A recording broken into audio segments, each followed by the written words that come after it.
Hi friends, എല്ലാവർക്കും എൻ്റെ പുതിയ വീഡിയോയിലേക്ക് സ്വാഗതം. എല്ലാവരും സുഖം തന്നെയെന്ന് വിചാരിക്കുന്നു. ഞാനിവിടെ സുഖം തന്നെ കേട്ടോ. ഇന്നും ഞാനൊരു മരുന്ന് കഞ്ഞി തന്നെയാണ് കേട്ടോ ഉണ്ടാക്കിയിരിക്കുന്നത്. ഈ കർക്കിടക മാസം സമയത്ത് നമുക്ക് ശരീരത്തിന് നല്ല ബലം കിട്ടാൻ പറ്റിയ നല്ലൊരു ഹെൽത്തി ആയിട്ടുള്ള ഒരു കഞ്ഞി തന്നെയാണ് ഉണ്ടാക്കിയിരിക്കുന്നത്. അതെല്ലാവർക്കും ഇഷ്ടമാവും കേട്ടോ. ഈ കഞ്ഞി പെട്ടെന്ന് നമുക്ക് ഉണ്ടാക്കാൻ പറ്റും. വീട്ടിലുള്ള സാധനങ്ങളെ കൊണ്ട് തന്നെയാണ് ഉണ്ടാക്കിയിരിക്കുന്നത്. വളരെ പെട്ടെന്ന് ഉണ്ടാക്കും. അപ്പോൾ നമുക്ക് വീഡിയോയിലേക്ക് പോകാം കേട്ടോ.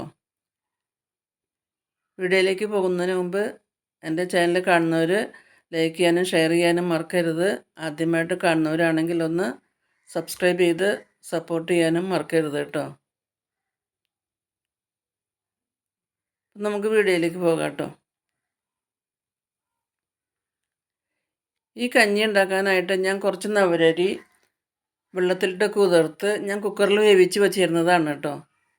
ഈ നവരരിക്ക് കുറച്ചധികം വേവുണ്ട്. അപ്പോൾ അതുകൊണ്ട് ഞാൻ വെള്ളത്തിൽ കുതിർത്ത് ഞാൻ ആദ്യമേ കുറച്ച് വേവിച്ച് വെച്ചിരുന്നതാണ്. കുക്കറിൽ തന്നെയാണ് വേവിച്ച് വെച്ചത്. വീണ്ടും ഞാനത് കുക്കറിലേക്ക് ഇട്ട് കൊടുക്കുകയാണ് കേട്ടോ. ഒന്നും കൂടി വേവിക്കണം. 100 ഗ്രാം നവരരിയാണ് ഞാൻ വെള്ളത്തിലിട്ട് കുതിർത്ത് വേവിച്ച് വെച്ചിരുന്നത്. അതിലേക്ക് ഒരു 50 ഗ്രാം ഉലുവ നല്ലപോലെ കഴുകി, അതും കുതിർത്ത് തന്നെയാണ്. ഇന്നലെ രാത്രി കുതിർത്ത് വെച്ചതാണ്. കുതിർത്ത് വെച്ച ഉലുവയും നമ്മൾ വേവിച്ച് വെച്ച നവരരി കൂടെ ഇട്ട് കൊടുത്തു കേട്ടോ. നവരരിക്ക് കൂടുതലുള്ള വേവുള്ളത് കൊണ്ടാണ് ഞാൻ ആദ്യം കുറച്ച് വേവിച്ച് വെച്ചത്. അതിനുശേഷം അത് വെന്ത് വന്നപ്പോൾ ഞാൻ കുക്കറിൽ നിന്നും വേറൊരു പാത്രത്തിലേക്ക് പകർത്തി. സൗകര്യമായിട്ട് നമുക്ക് ഉണ്ടാക്കാനാണ് ഞാൻ വേറെ പാത്രത്തിലേക്ക് പകർത്തിയത് കേട്ടോ. അതിനുശേഷം അത് അടപ്പത്ത് വെച്ചു നല്ലപോലെ ഇളക്കി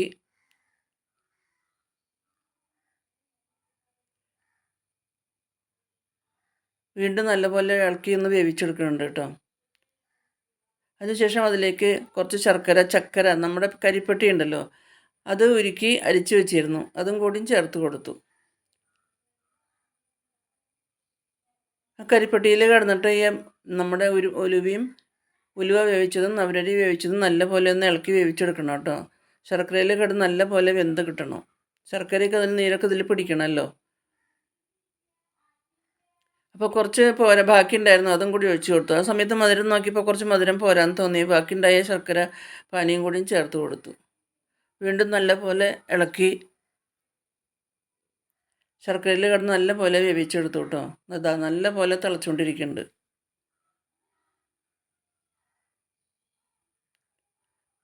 ഈ ശർക്കരയൊക്കെ ചെല്ലുമ്പോൾ നമുക്ക് ഈ ഉലുവയുടെ കയ്പൊന്നും അങ്ങനെ അറിയില്ല കേട്ടോ. അപ്പോൾ ശർക്കരയും അരിയും ഉലുവയും എല്ലാം നല്ലപോലെ കിടന്ന് നല്ലപോലെ വെന്ത് കിട്ടുന്നുണ്ട്. അത് നല്ലപോലെ തിളച്ചുകൊണ്ടിരിക്കുന്നുണ്ട്.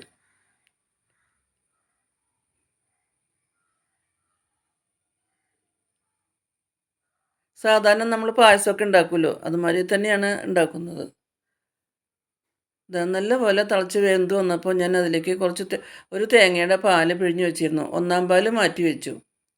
അതിനുശേഷം കുറച്ച് വെള്ളം കൂടി ചേർത്ത് തേങ്ങാപ്പാൽ പിഴിഞ്ഞത് കുറച്ചുണ്ട് ബാക്കി ഉണ്ടായിരുന്നു, അതും കൂടി ചേർത്ത് കൊടുത്തു. അപ്പോൾ തേങ്ങാപ്പാലും ശർക്കര നീരും തേങ്ങാപ്പാലും ഉലുവയും അരിയും എല്ലാം നല്ല പോലെ നമുക്ക് വേവിച്ചെടുക്കണം കേട്ടോ. തിളപ്പിച്ച് വേവിച്ചെടുക്കണം. നല്ല ടേസ്റ്റ് തന്നെയാണ് കേട്ടോ. അതിൻ്റെ കയ്പൊന്നും നമ്മൾ അറിയില്ലേ അങ്ങനെയൊക്കെ ഉണ്ടാക്കി കഴിഞ്ഞാൽ. ശരീരത്തിൽ ഫലിക്കുകയും ചെയ്യും.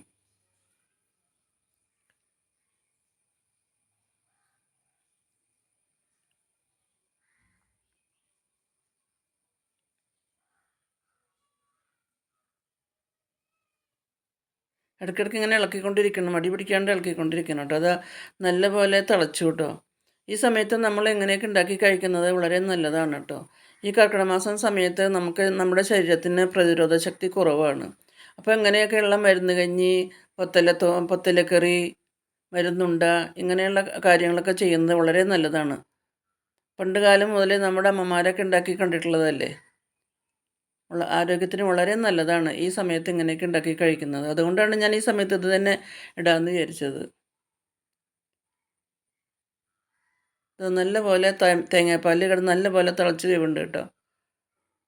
ഇടയ്ക്കിടയ്ക്ക് എങ്ങനെ ഇളക്കിക്കൊണ്ടിരിക്കുകയാണ്. ഈ മാസം മുഴുവനും ഇങ്ങനെ ഉണ്ടാക്കി ഓരോ മരുന്നുകളൊക്കെ ഉണ്ടാക്കി കഴിക്കുന്നത് വളരെ നല്ലതാണ് കേട്ടോ. ഒരു ദിവസം മാത്രം കഴിച്ചാൽ പോരാ. ഇടയ്ക്ക് ഇങ്ങനെ കഞ്ഞിയായിട്ടും പത്തലക്കറിയായിട്ടും മരുന്നുണ്ടയായിട്ടും ഒക്കെ നമുക്ക് കഴിക്കുന്നത് വളരെ നല്ലതാണ്. ഈ മാസത്തിൽ കഴിച്ചാൽ നമ്മുടെ ശരീരത്തിൽ അത് ഫലിക്കുന്നാണ് പറയുന്നത്. അതുകൊണ്ടാണ് ഈ സമയത്ത് ഇങ്ങനെയുള്ള മരുന്നുകളൊക്കെ ഉണ്ടാക്കി നമ്മൾ കഴിക്കുന്നത്. ഇത് നല്ലപോലെ തിളച്ചുകൊണ്ടിരിക്കുന്നുണ്ട് കേട്ടോ. നല്ല ടേസ്റ്റാണ് ഇങ്ങനെ ഉണ്ടാക്കി കഴിക്കാനായിട്ട്.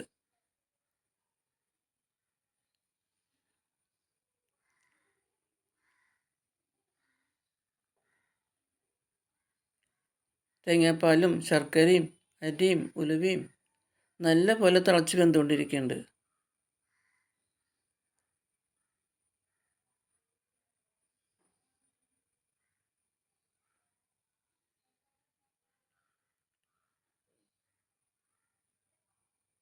ഇടയ്ക്കിടയ്ക്ക് ഇങ്ങനെ ഇളക്കിക്കൊണ്ടിരിക്കണം, അല്ലെങ്കിൽ അടി പിടിച്ചാലോ.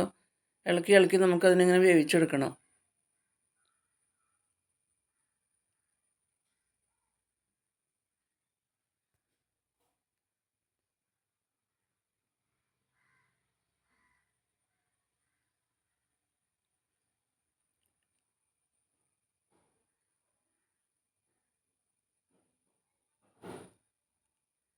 കുറച്ച് സമയം പിടിക്കും. നമ്മൾ സാധാരണ പായസമൊക്കെ ഉണ്ടാക്കുന്ന മാതിരി തന്നെയാണ്. അതിന് ശേഷം എന്താ, ആദ്യത്തെ പാൽ ഒഴിച്ച് കൊടുത്തു കേട്ടോ. നമ്മൾ ആദ്യത്തെ പാൽ മാറ്റി വെച്ചിട്ടുണ്ടായിരുന്നല്ലോ. നല്ലപോലെ തിളച്ച് പാകമായി വന്നപ്പോൾ ആദ്യത്തെ പാൽ മാറ്റി വെച്ചിരുന്നു, അതും കൂടി ഒഴിച്ച് കൊടുത്തു. നല്ലപോലെ ഒന്ന് ഇളക്കി, പൊത വരുന്നത് വരെ ഒന്ന് ഇളക്കി. നല്ലൊരു ടേസ്റ്റി ഹെൽത്തി കഞ്ഞി തന്നെയാണ്. അതിനുശേഷം അതിലേക്ക് 4 ഏലക്കായും ജീരകം ചുക്കും പഞ്ചസാരയും കൂടി പൊടിച്ച് വെച്ചിട്ടുണ്ടായിരുന്നു മിക്സിയുടെ ജാറിൽ. അതും കൂടി ചേർത്ത് കൊടുത്ത് നല്ലപോലെ ഒന്ന് ഇളക്കി.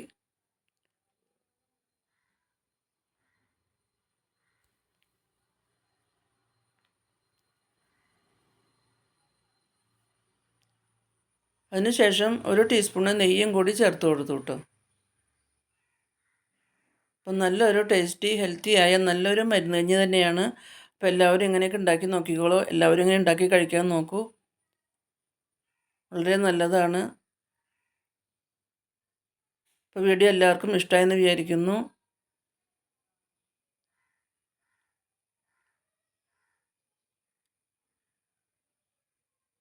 പുതിയ ഒരു വീഡിയോ ആയിട്ട് നമുക്ക് വീണ്ടും കാണാം.